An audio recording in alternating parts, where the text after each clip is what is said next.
Invistam em afeto, invistam em carinho, em elogio, em comunicação, amizade, prazer, incluindo o sexual, fidelidade.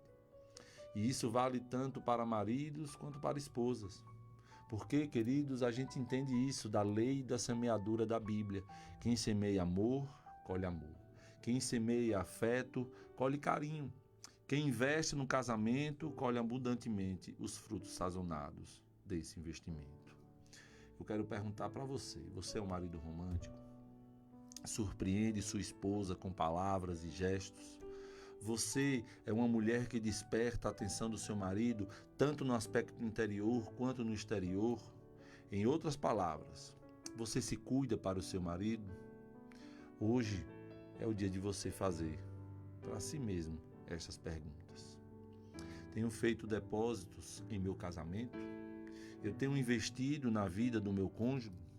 Tenho feito por ele ou ela o que gostaria que ele ou ela fizesse por mim?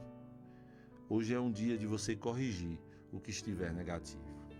É um dia de você aprimorar esse saldo positivo no seu casamento. Porque, queridos, o seu casamento só tem a ganhar. Vamos de louvor, de música. No próximo bloco, vamos entrar no momento da palavra de Deus, trazendo aí um tema muito especial, muito impactante para a nossa vida.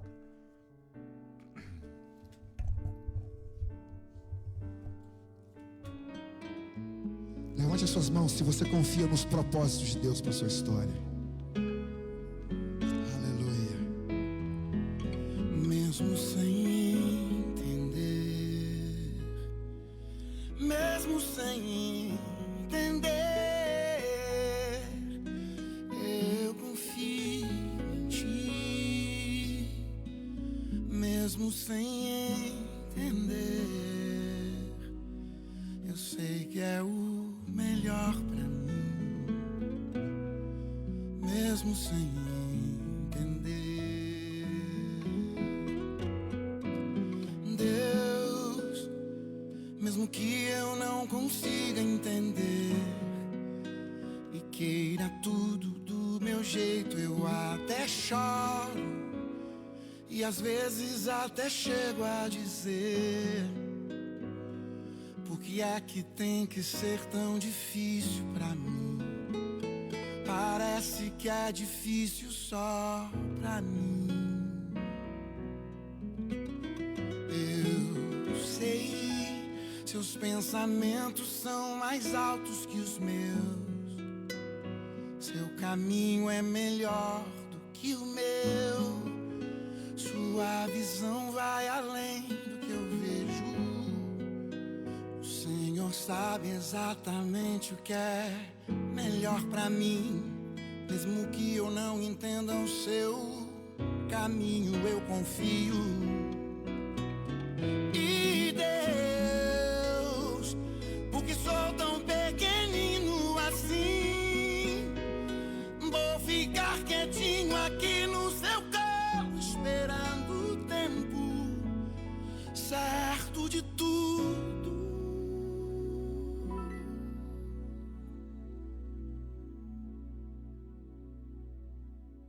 Porque eu sei que vais cuidar de mim e o seu melhor está por vir. Eu sei que é o melhor pra mim, mesmo sem entender, mesmo sem entender, mesmo sem entender. Eu confio em Ti, mesmo sem entender. Eu sei que é o melhor pra mim, mesmo sem entender. Joga os seus braços para Ele como uma criança. Nós estamos aqui no seu colo, Pai. Nós não entendemos muitas coisas, mas nós confiamos naquele que é poderoso para fazer infinitamente mais. A dor é grande, mas a confiança é maior do que a dor. Confiamos em Ti, Senhor. Eu sei que é o melhor pra mim, mesmo sem entender.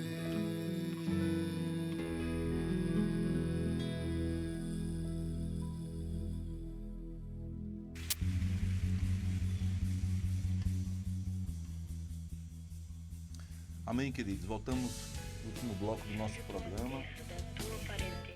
Ação e graça. Vou meditar num texto com vocês lá de Lucas 12. Um texto bem conhecido, Jesus falando sobre um tema também muito conhecido, antigo, mas que é um tema atual, que é o tema da ansiedade, que Jesus fala em Lucas capítulo 12, os versículos 22 ao 34. A seguir, Jesus se dirigiu aos seus discípulos dizendo: por isso digo a vocês, não se preocupem com a sua vida, quanto ao que irão comer, nem com o corpo, quanto ao que irão vestir. Porque a vida é mais do que alimento, e o corpo mais do que as roupas. Observem os corvos que não semeiam, não colhem, não têm despensa, nem celeiros, contudo, Deus os sustenta. Vocês valem muito mais do que as aves. Quem de vocês, por mais que se preocupe, pode acrescentar um côvado ao curso da sua vida? Portanto, se não podem fazer nada quanto às coisas mínimas, por que se preocupam com as outras? Observem como crescem os lírios, eles não trabalham nem fiam. Eu, porém, afirmo a vocês que nem Salomão em toda a sua glória se vestiu como qualquer deles. Ora, se Deus veste assim a erva que hoje está no campo e amanhã lançada no forno, muito mais fará por vocês, homens de pequena fé. Portanto, não fiquem perguntando o que irão comer ou beber e não fiquem preocupados com isso, porque os gentios de todo mundo é que procuram estas coisas. Mas o Pai de vocês sabe que vocês precisam delas. Busquem, antes de tudo, seu reino e estas coisas lhes serão acrescentadas. Não tenha medo, ó pequenino rebanho, porque o Pai de vocês se agradou em dar-lhes o seu reino. Vendam seus bens e deem esmola. Faça para vocês mesmos bolsas que não desgastem, tesouro inesgotável nos céus, onde o ladrão não chega, nem a traça corrói. Porque onde estiver o tesouro de vocês, aí também estará o seu coração. Queridos, Jesus fala da ansiedade, né? E aqui a gente vê uma parábola do rico tolo, né? Que quer estocar, né, a produção, quer guardar o dinheiro, né? E Jesus diz: olha, louco, né?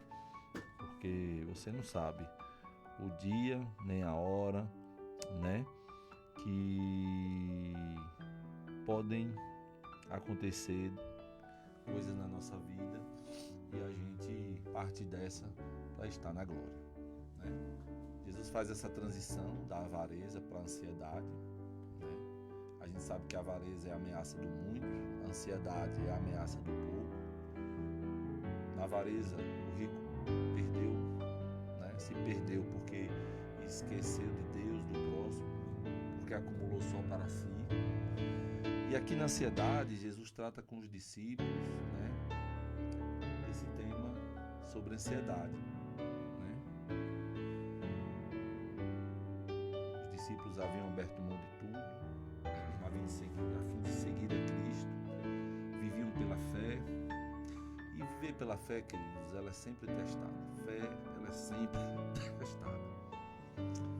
Jesus lamenta a atitude de ansiedade dos discípulos, preocupação exagerada com coisas materiais, né? Permite que o amanhã supere o dia de hoje, furtando assim o seu valor. É um sentimento, a gente sabe, quem já passou por isso, por ansiedade, sabe que é um sentimento de desassossego, né? Sobre a provisão diária, devido à falta de fé em Deus. Mas esse texto tem algumas lições preciosas. A primeira coisa que a gente vê no verso 22 é Jesus fazendo uma advertência sobre essa temática da ansiedade, dizendo: olha, a seguir, Jesus se dirigiu aos seus discípulos dizendo: por isso digo a vocês, não se preocupem com sua vida, quanto ao que irão comer, nem com o corpo, quanto ao que irão vestir. Jesus adverte a seus discípulos a não ficarem ansiosos pela vida, quanto ao que haverão de comer ou vestir, né? Em vez de colocar em seu coração e sua devoção na provisão, eles devem se voltar para Deus, que é o provedor, né? A ansiedade, queridos, não escraviza o amanhã do seu sofrimento, não. Ela esvazia o hoje do seu poder. A ansiedade é ser crucificado entre dois ladrões, ladrão do remorso em relação ao passado e o ladrão da preocupação em relação ao futuro. Mas Jesus faz uma explanação, uma advertência, mas faz uma explanação no verso 23, porque ele diz, olha, se ele fala do corpo e da vestimenta, ele diz, porque a vida é mais do que o alimento e o corpo mais do que as roupas. Então Jesus está dizendo, olha, vocês se preocuparem com alimento e com veste é dedicar atenção ao que é menor, uma vez que a vida e o corpo são mais do que os alimentos e as vestes.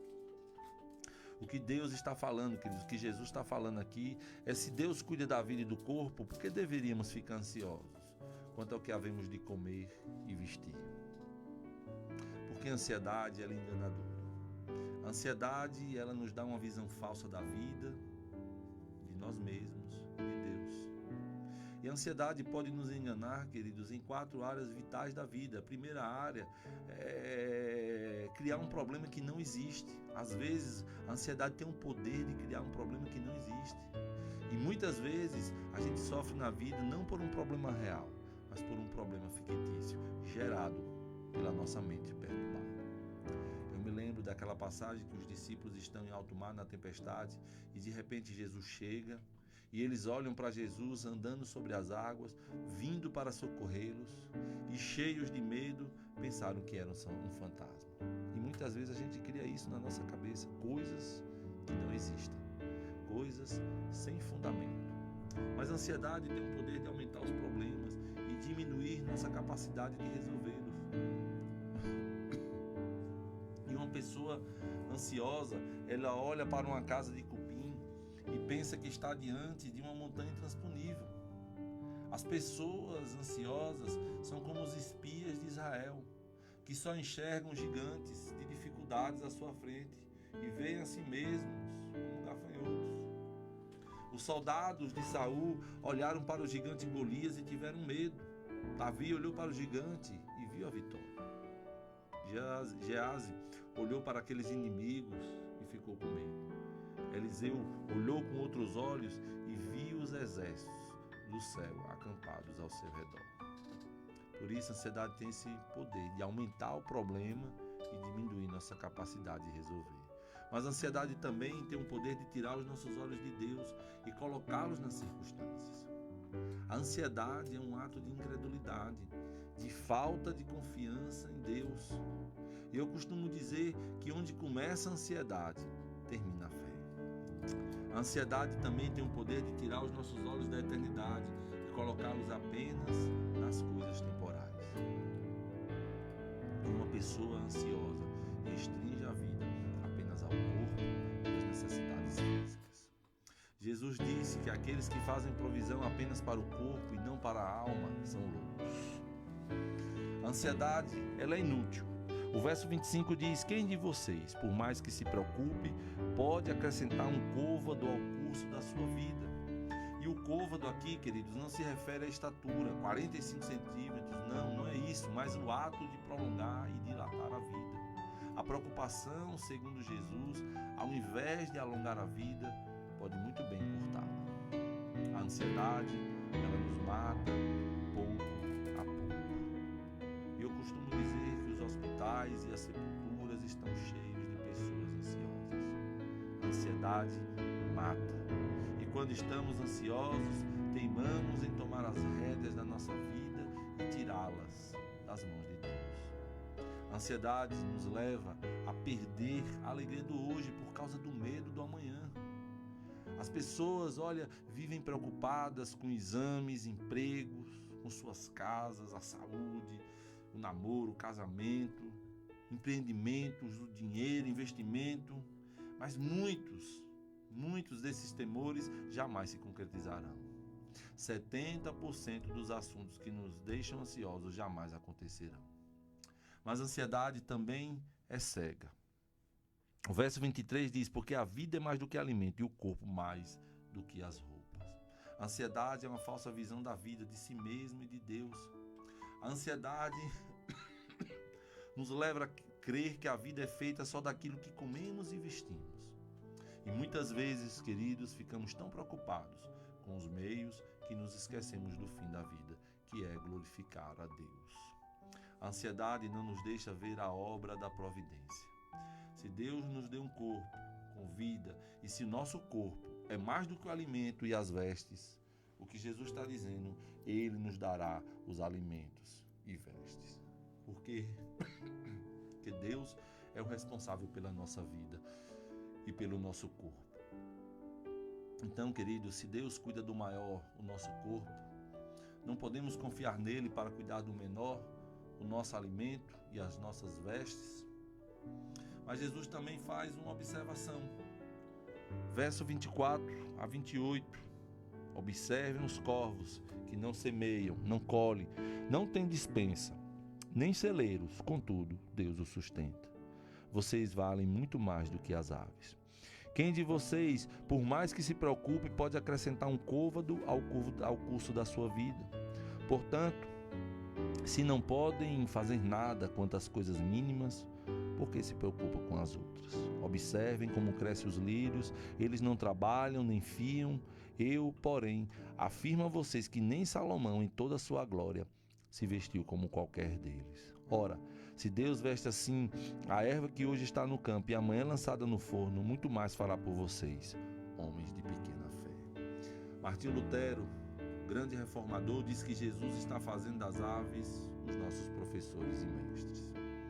O mais frágil pardal, olha que coisa, se transforma em teólogo e pregador para o mais sábio dos homens, dizendo: eu prefiro estar na cozinha de Deus, porque Ele fez todas as coisas. Ele sabe das minhas necessidades e me sustenta.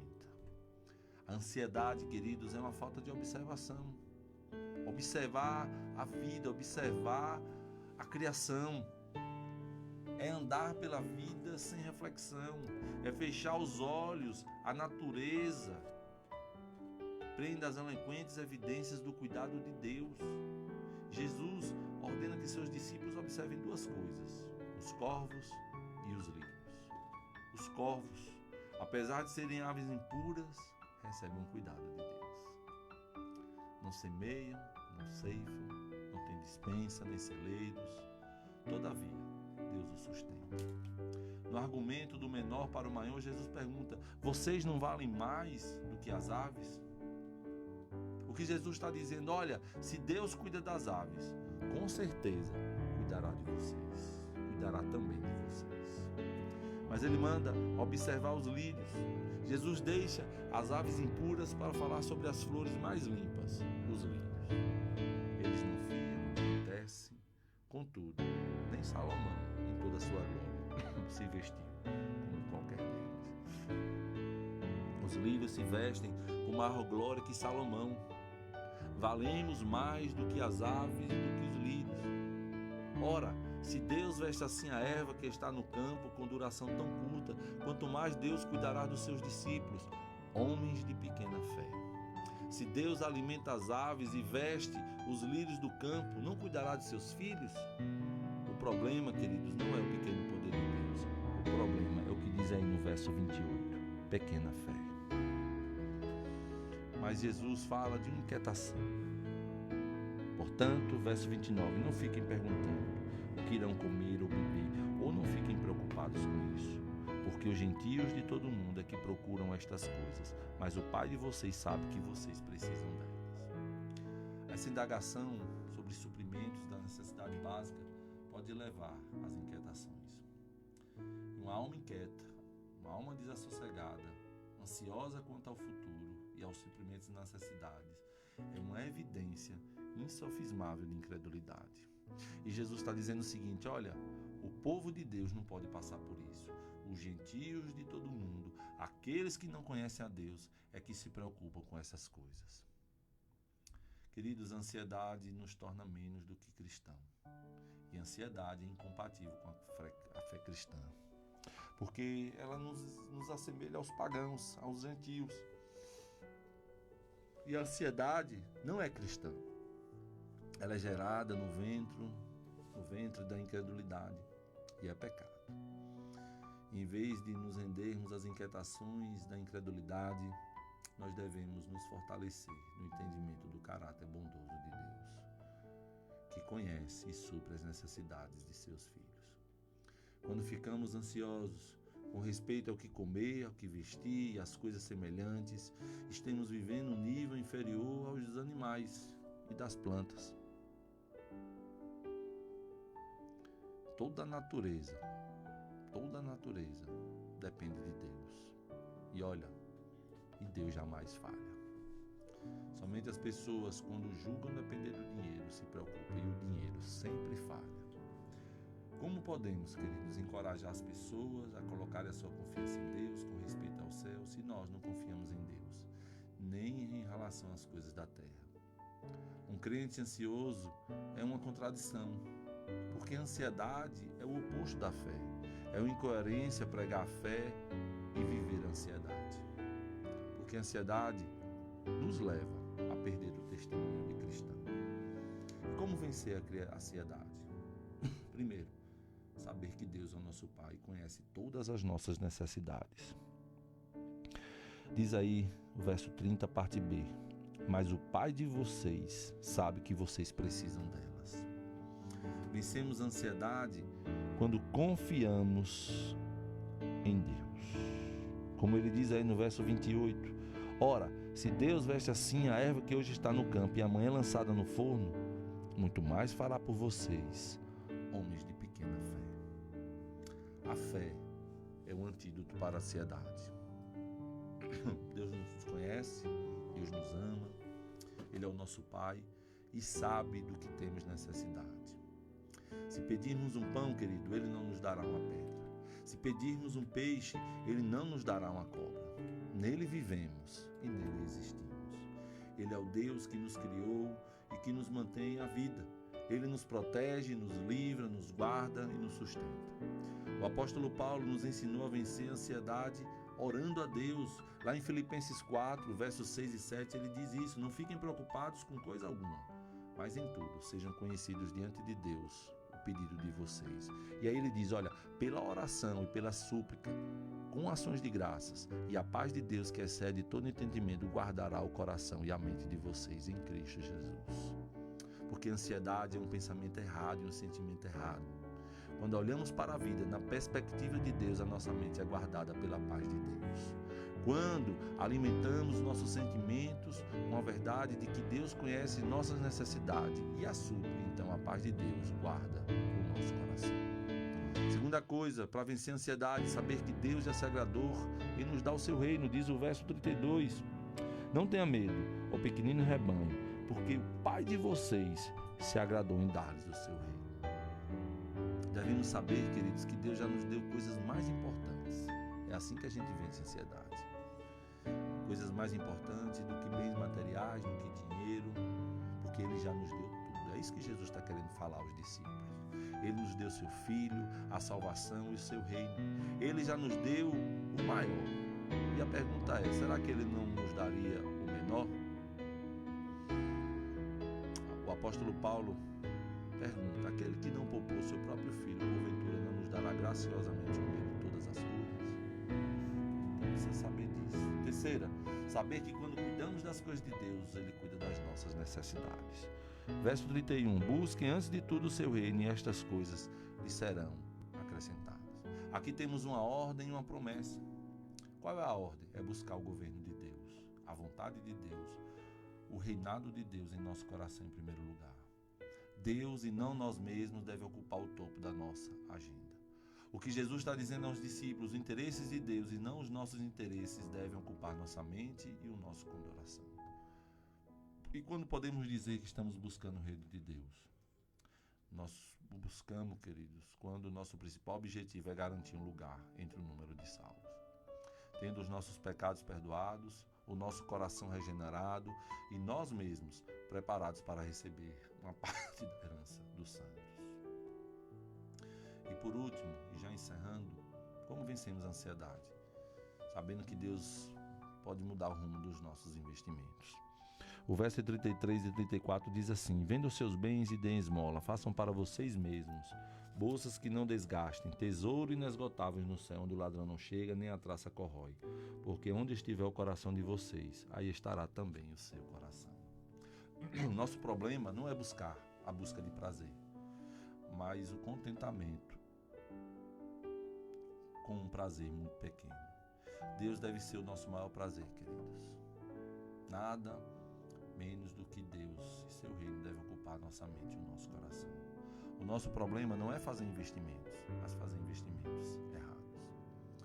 Então, eu termino dizendo para você, estou desafiando você hoje a buscar uma riqueza que não perece, a juntar tesouros no céu, a colocar o seu dinheiro, os seus bens, a sua vida a serviço de Deus e do seu reino, em vez de viver ansioso, juntando tesouro para si mesmo.